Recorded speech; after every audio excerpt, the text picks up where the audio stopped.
Hey sports fans, Coach Nick here and welcome to BBallBreakdown.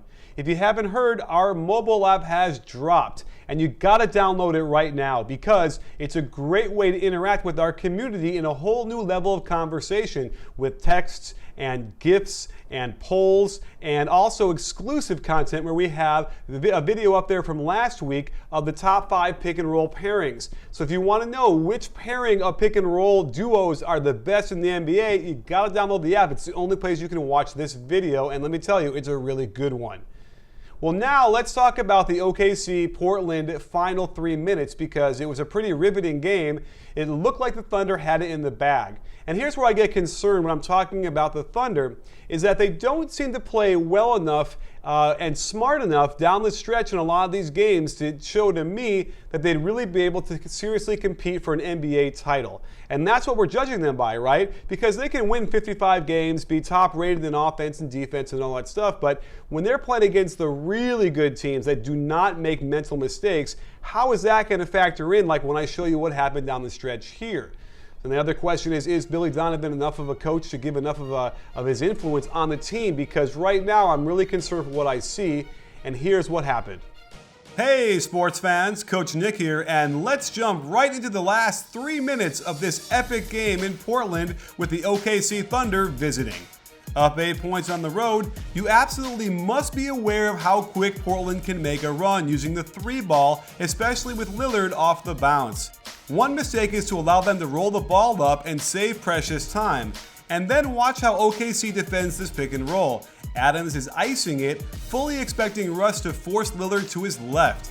Clearly, either Adams didn't call this out or Russ ignored it. A simple screen allows Lillard a wide open 3-ball which he nails. You see Russ look back at Adams, so I'm assuming that Adams didn't tell Russ how he was playing it. Up 5, the Thunder don't run any motion, just straight high pick and roll with Adams and Russ. Lillard wants to force Russ left, so he's headed into Plumlee. Lillard gets tripped up, but he does his job, and while Plumlee needs to sink to contain, this is a foot too far, and Russ nails the wide open 15-foot jumper. The Blazers then break into a very common Mavericks action, where the point guard cuts through, then back screens for the center before popping out on top to get a ball screen. Russ forces Lillard left again, but gives him a lot of room. Granted, this is 7 feet behind the line, but Lillard is ice cold. Or rather, starting to heat up. Portland tried to get a little too smart for itself by switching McCollum onto Adams so they'd have a more mobile defender as part of the pick and roll defense. I love the idea in theory, however, McCollum has no idea they're doing it, Lillard has his head turned, too concerned with his switch, and Russ gets a free run to the rim. This time, the Blazers run straight pick and roll. Russ forces him left and Adams does a nice job to chase and contest. Problem is, forcing a righty to his left makes this shot easier, and when Lillard hops into a step back, the ball goes clean through the hoop. There's just enough time for the Blazers to hack an Adams, who's shooting 62% from the line. And after making the first, here's something that makes little sense to me. They put Russ down there with Ibaka. With a 4-point lead, protecting their own hoop is more important than going for an offensive rebound on a free throw. Yet, they then send a third player in Robertson to crash the boards. They are just inviting the Blazers to fast break on them.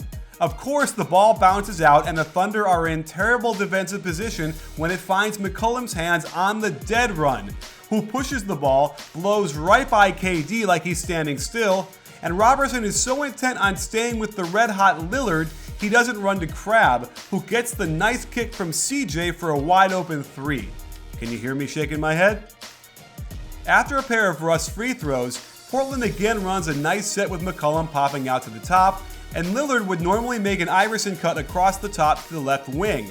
Russ knows the play and decides to get in front of him to stop Lillard, who makes the right read by breaking back to the right wing.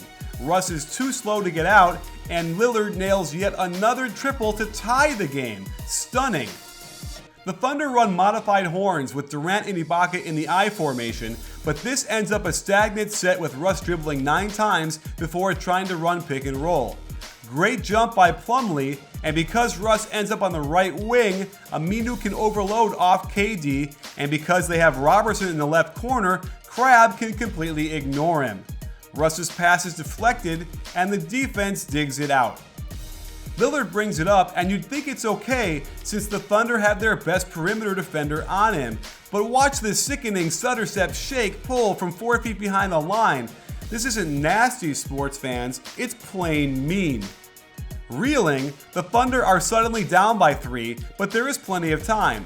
There are also endless ways to get one of the best scorers in the league a shot. Instead, they run no movement into an Ibaka-Russ pick and roll.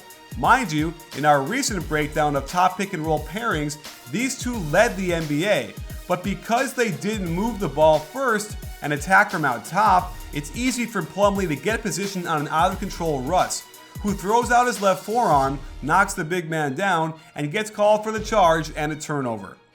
The Blazers run the same play with McCollum popping out to the top, and this time Lillard makes the Iverson cut off of the Plumlee screen. This flows into screen and roll, and great hard hedge by Ibaka to take away McCollum's attack. McCollum gets by him and creates an open shot for himself, but it's off 1 foot fading away and airballs. It takes Kevin Durant rebounding the airball for him to finally get the ball in his hands, and he breaks right up the court, gets a nice spin move, which then draws Plumlee. Gorgeous find by KD to hit Ibaka for what should be a big two-hand slam. Instead, he pauses ever so slightly on the way up, and this is just a fantastic effort and block by Plumlee, possibly game-saving. With the game in the balance, OKC must get a stop and call timeout so they can try for the tie.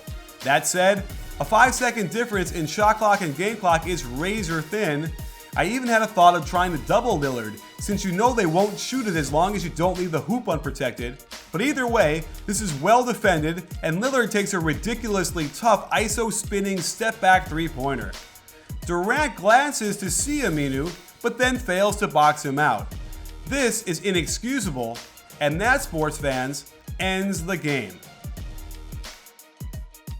So there you have it, sports fans. Now, a lot of people were pointing out to 3 shots by Kevin Durant in the final quarter and very few touches toward the end.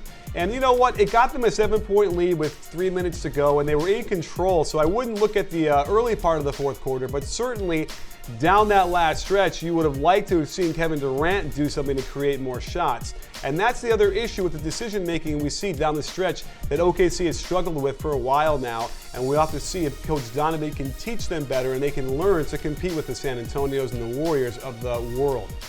Don't forget to subscribe to our YouTube channel. Definitely download our mobile app because I'm telling you, I'm on there all the time now responding to people. There's amazing polls and amazing conversations there. It's a whole new level. And if you haven't been checking out our articles, then use the app because it's a great way to read everything we're doing. We're publishing multiple articles a day and we're killing it with the best written NBA analysis you'll see anywhere online. So don't forget, sports fans, at BBallBreakdown, we're not a channel, we are a conversation. You win,